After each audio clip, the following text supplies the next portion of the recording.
नमस्कार सगळ्यांना. तर मी आहे माझ्या गावी आणि सकाळचं सडा सारवून चालू आहे. मावशी टाकत आहे अंगणात सडा. मी इथे काढणार आहे रांगोळी. इथे मावशीने मला सारवून दिलेला आहे आणि पूर्ण सडा सारवून झालेला आहे. सकाळचं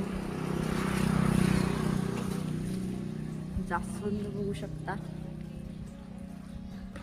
सुंदर जास्वंद लागलेले आहे.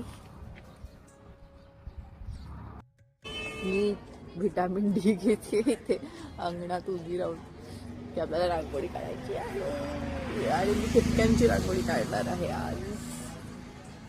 ठिपके काढून झालेले आहे, बघू शकता. 8x8ची ही रांगोळी आहे आणि मला सिरियसली गॅरंटी नव्हती, पण इतके भारी निघाले ते आणि मला असं वाटतं रांगोळी पण माझी छान होणार आहे. रांगोळी